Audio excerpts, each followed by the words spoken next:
you know, now that we're talking about it, about Amy, alam nyo, hindi ba, ang dami-daming nagsasabi na si Amy is not Ferdinand's daughter.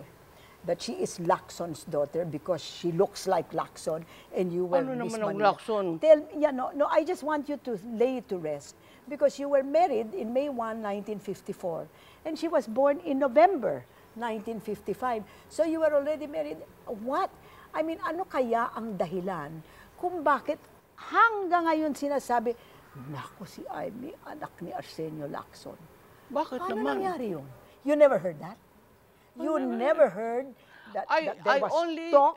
I only saw Mr. Lacson twice in my life. Aha. Once, when there crowned was a you, Miss Manila. Miss Manila contest. Nanalo kayo? Hindi ba? Second Kumuha si Lacson ng sila Amorsolo para beauty contest talaga. Lahat ng mga kandidato pinapili. Ako nanalo. Oo.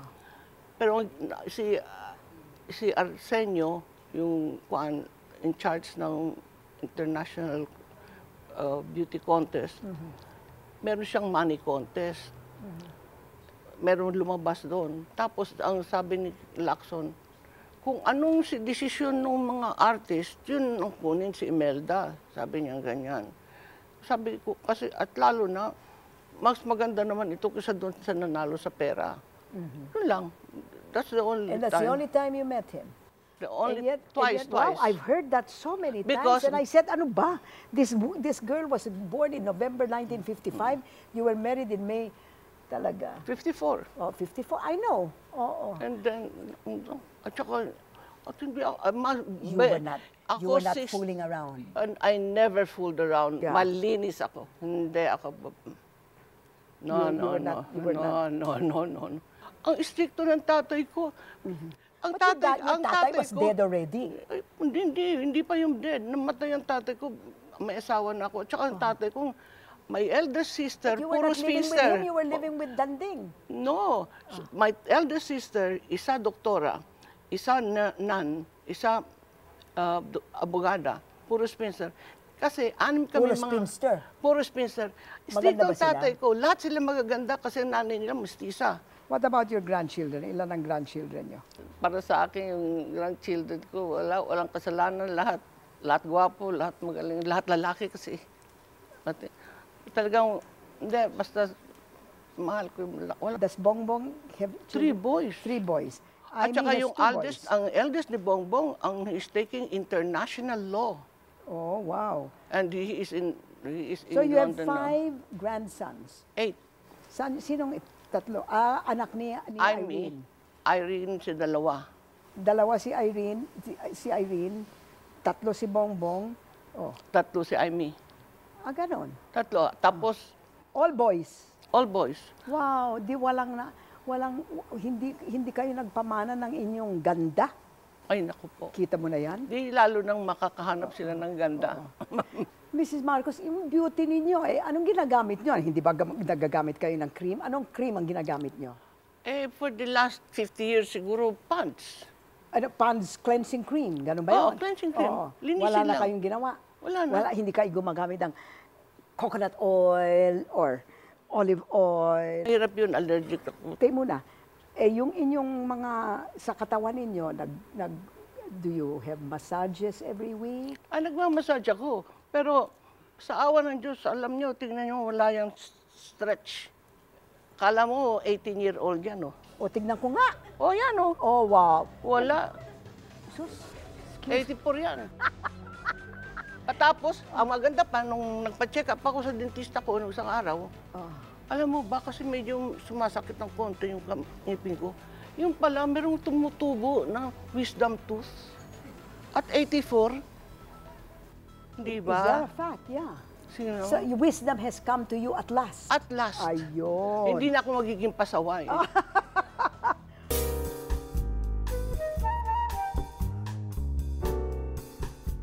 Katikit na ng imahe ni dating First Lady Imelda Marcos ang pagkahilig niya sa mga sapatos.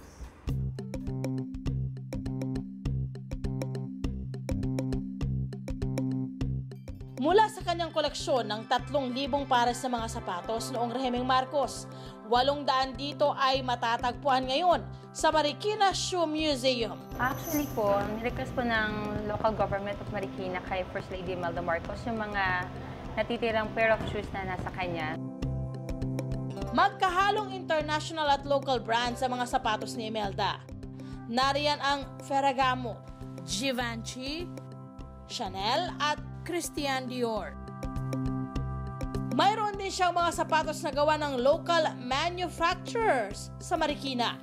Bago po namin i-present sa market yung aming design, binibigyan po namin si First Lady Imelda Marcos na at least 10 pairs of shoes every week. Pero alam niyo ba kung bakit may ilang pares ng sapatos si Imelda na magkakapareho ng disenyo? She's around 5'8" to 5'9" tall. So kaya po yung ilang designs po ng shoes niya, with the same design, the same color, but different in height. Kasi po si former President Boaz may mas lower po ng konti sa kanya. Ilang pares ng sapatos kaya meron ngayon si Ginang Imelda Marcos? Yan po ang ating aalamin sa pagpapatuloy ng panayam ni Maring Winnie kay former First Lady. Welcome back mga kapuso. Continue with the fun and games with Imelda Marcos. Pero yung inyong jewelry collection, di ba, you're very fond of jewels. Eh, noon Because I'm fan of beauty. Kasi Pilipina ako. Oo. So, how much do you think is your jewelry collection worth? I do not know, but my jewelry collection is, they are historical because ang akin talagang layunin doon, mga Corona, mga Charlemagne, kung sino-sino pa ng mga hari. Kasi dadaling ko talaga yan sa Cultural Center. Sapagkat ang ginawa for 425 years ng mga colonizer natin, they emptied everything, kinuha lahat. Wala tayong miski ano, hasta ang mga museum natin wala. Kaya bumili ako ng napakaraming painting, napakaraming silver, napakaraming jewelry para sa bayan. Kasi sa bayan? Ang gagaling ng sa bayan yun. I mean, hindi naman ako makakagamit ng crown eh. 2 beses lang ako gumamit ng necklace nung ako'y First Lady. Nagtatayara kayo noon eh. Ha? Tayara. Hindi ako nagtatayara. Oh, naku, nakita ko kayo nakatayara kayo doon sa Libya. Di ba may picture yun? Hindi. Nagtayara kayo with Gaddafi. Hindi. No? Meron ako doon yung kuan. Nung sa tuwa nila, sinuutan ako nung sinign yung Tripoli Agreement. Sinuutan ako ng mga 49 Muslim leaders ng bridal outfit na merong Ayun, ang nakita kong picture. Yun, at saka nakakuan lahat. Pero hindi naman binigay sa akin yun. Pinasuot lang sa akin kasi daw ako bride ng 49 Muslim countries nung Tripoli Agreement. Sa tuwa nila sa akin. Talaga? Oh. Okay. But so you don't own a tayara? No. I do not wear a tiara because hindi ako santo. Hindi ako reyna. But you own one? Several. But it is going to be, I'm going to give it to the museum. Hindi to biro. I am not. You are going to will it to the museum Yes, of the Philippine Museum? Yes, ma'am. Yung mga paintings para sa tao yan, yung mga silver. Imagine mga painting na mga gaganda. Pinagbili nila kasi hindi daw painted ng Pilipino. Tayo muna. Ano ang inyong reaction nung yung former secretary nyo, pinagbili yung paintings nyo tapos kinuha yung pera? Did you feel betrayed? Did you feel na, my God, how could she have done this? Hindi naman, I don't think she stole it because... What happened? No, she was the one negotiating kung minsan sinusoli katapos may kinukuha. I don't think she has anything wrong there. So, she sold it eh. She sold it to somebody. So did she give the money to you? Yes, because she she was the one... Before siguro. But no, di ba she was caught because it was stolen property? Hindi naman stolen yun eh. Paano yun eh? Stinil niya eh. It was supposed to be with the government and then she sold it. In other words, my question is, where did the money go? Did it stay with her or did it go to you? Kasi you were...